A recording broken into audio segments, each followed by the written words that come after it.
history is. And that's an interpretive questioning and an interpretive conversation. It's not a matter of sense observations. It's not mathematizable. It doesn't work like empirical science, admittedly. But it is not lacking in meaning for that reason. On the contrary, it's supremely meaningful. And people fly planes into buildings because, as horrific as that is, as misguided as that is, it is a symptom of the seriousness of our interest in getting it right in terms of how we position ourselves in relation to everything. The past, the future, the present, the whole world. Metaphysics, too, is, I think, a very overlapping enterprise that wants to come up with something intelligent to say about the basis of things that happen that itself cannot be just spatial or temporal. Call it eternity, if you will. Again, a simplification maybe, but that is a strategic issue, the issue of the non-spatiotemporal basis of spatiotemporal entities and happenings. Call it eternity. What are we going to say about that? Well, we can ignore it. We can say that there's not evidence for a certain view of that, therefore we'll just stay away from it. But actually the human mind and the human heart do not work that way. There needs to be a conversation about it, and there should be an intelligent conversation about it. And the guys I study and think with, like Plato and Aristotle, think at a very high level about it and make proposals about it that are worth mulling over even now. But it is, again, it is an interpretive conversation we're having in metaphysics rather than a scientific one. Faith is construed by the new atheism as belief in supernatural entities or events for which there is no evidence. But the people I spend my time with do not think of faith that way. Now, admittedly, lots of religious people do think of faith that way. But the question of faith is not the question of whether there are, according to the kind of thinking that I study and want to spend my time with, the question of faith is not about can you believe in weird things lacking evidence. The question of faith is about, again, the attitude or position that it is possible for a person to take, preferably a positive attitude, preferably a constructive attitude, toward the whole world in consideration of evil and suffering above all. The question of faith is the question of what kind of attitude we will take toward a world in which all these things happen, all these things are done and fail to be done, and, worst of all, moral evil is performed, betrayals are carried out, and horrible suffering of people who don't deserve to suffer takes place. Now, there is a lot in the literature of religion that fudges those problems or that adopts cheesy solutions to those problems, but the literature of religion that is worth taking seriously is that which engages and makes the most profound and searching efforts that we have to think well about precisely those problems. Religion exists not as an explanation or solution to evil primarily, but as a response to evil. I would submit that as a thesis to discuss tonight. So I think of faith as an endeavor to relate well to our real imperfect world. And a lot follows from that. I have a very different way of reading the Bible than Dr. Stenger does, because I read it as a record of struggles with the real imperfect world we have. But I'll stop with that. Thank you. And now Dr. Stenger gets to talk some more, and we'll have a discussion.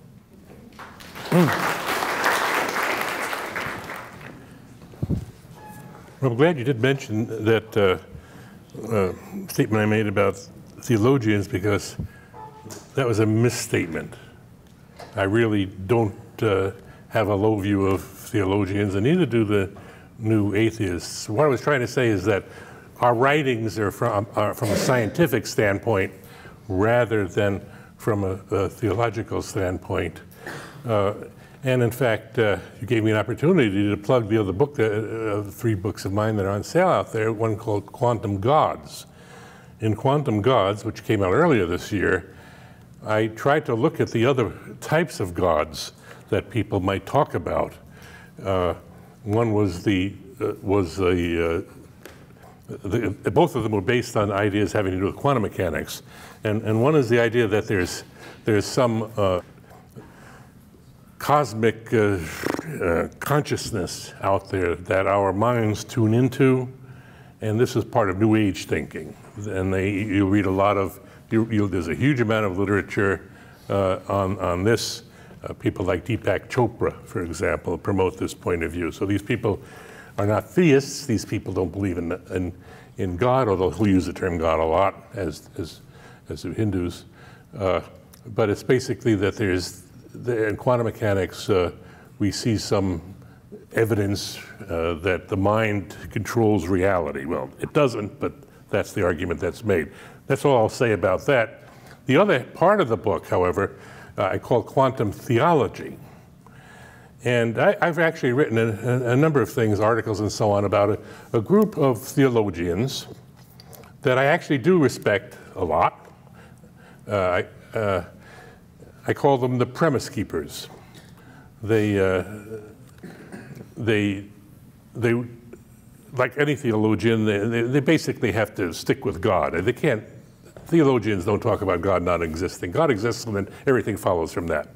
And so these theologians that I call the premise keepers are people who have a lot of respect for science, know a lot of science, and are looking very hard to find a way that they can make a theology consistent with science. They've had a number of conferences and Vatican conferences about how God can act in the universe, and the way that they have been proposing has been through quantum mechanics, the uncertainty principle in quantum mechanics.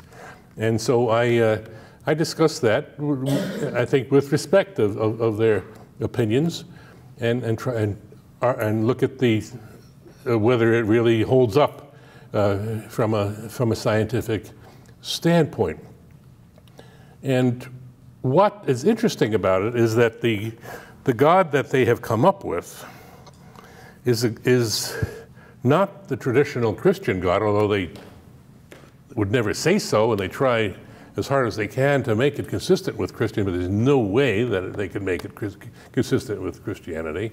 And it's a deist God, the God that sets the universe up in the first place and then leaves it that way. If you look at the writings that these people make, they all come down to some kind of deist God. They don't use the word most of the time, but it's a God who created the universe, knows how everything that's going to happen anyway, so why would he have to step in?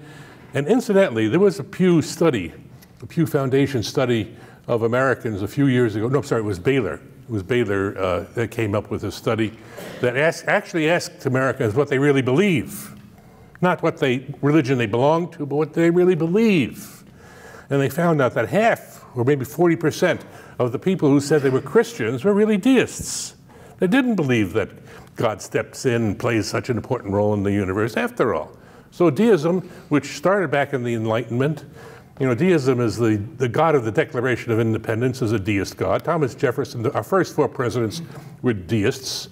What changed, however, was that with modern quantum mechanics, the idea that the universe was all just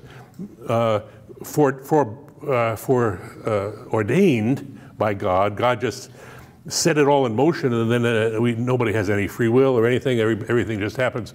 Was countered by the discovery of quantum mechanics and the uncertainty principle. So if again you look at what kind of God is reasonable, it's a deist God.